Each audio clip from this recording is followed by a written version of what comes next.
ఇవాల్టి కథ గోడలు లేని ఇల్లు. అవి నేను బెంగళూరులో వర్క్ చేస్తున్న రోజులు. నేను ఎప్పుడూ మా ఇంటి నుండి బెంగళూరుకి బస్సులోనే వెళ్తాను. రిటర్న్ రావాలన్నా బస్సే ప్రిఫర్ చేస్తాను, ఎందుకంటే చాలా సౌకర్యంగా ఉంటుంది. ఆ రోజు బెంగళూరుకు బయలుదేరాను.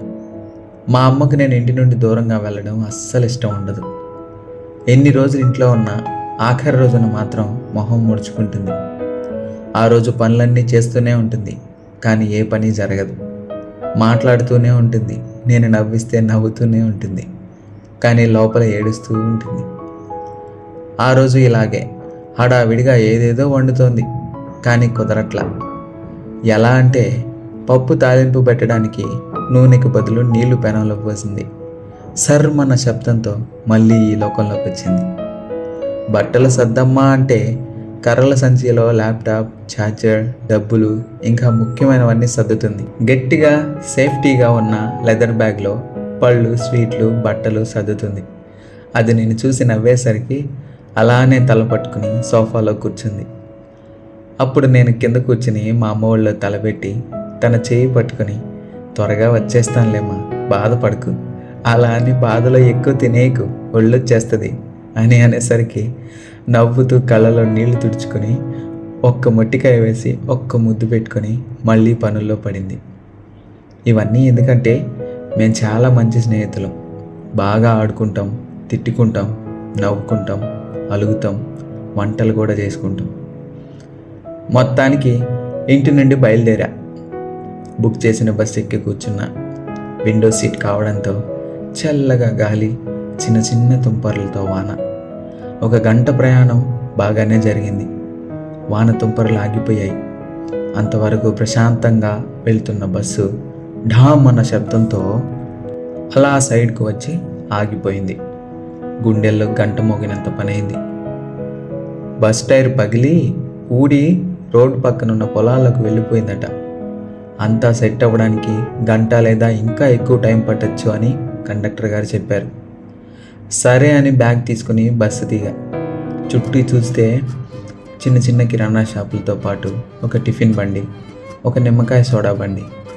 అందరూ టిఫిన్లు చేసి అక్కడ ఒక చల్లగా, తీయగా, పుల్లగా ఒక నిమ్మకాయ సోడా తాగి తృప్తిగా పనులకి పోతున్నారు. నేను కూడా టేస్ట్ చేశా, సూపర్ ఉంది. సోడా తాగుతూ చుట్టూ చూస్తే పచ్చటి పొలాలు, ఆ పొలాల మధ్య ఒక చిన్న ఊరు. ఎందుకో తెలీదు, ఆలోచించకుండానే నా అడుగు ఆ ఊరి వైపు పడింది. కండక్టర్ గారికి చెప్పి మెల్లగా అటువైపు నడిచాను.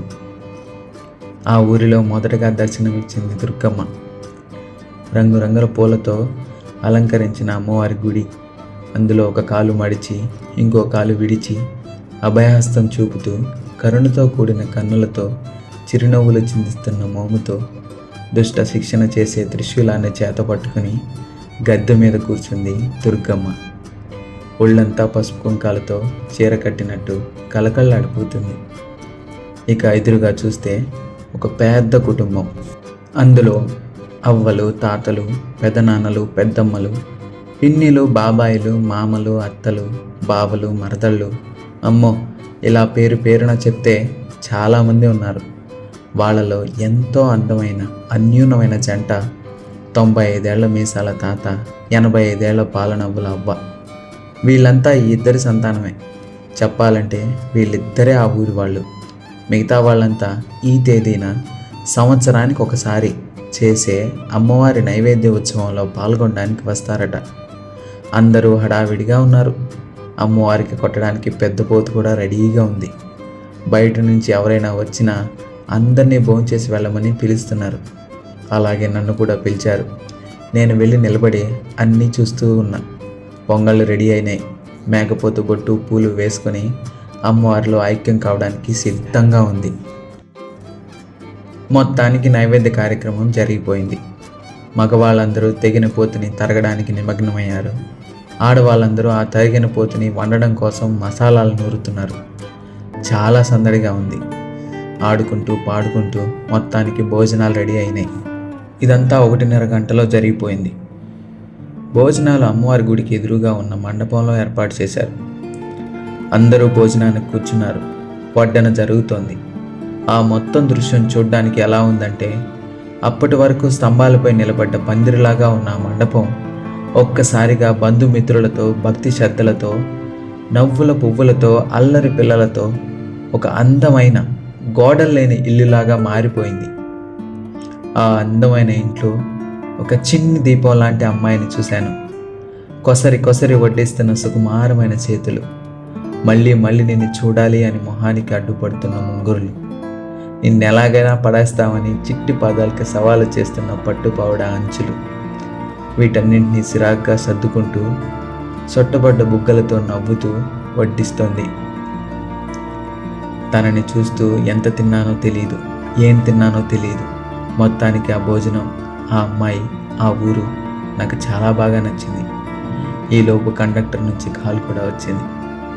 అందరికీ బాయ్ చెప్పి చివరగా ఆ అమ్మాయిని ఓరకంట చూసి పరిగెత్తుకుంటూ వచ్చి బస్ ఎక్కేశా. Thank you so much for watching. Like చేయండి, షేర్ చేయండి, కమెంట్ చేయండి అండ్ సబ్స్క్రైబ్ చేయండి.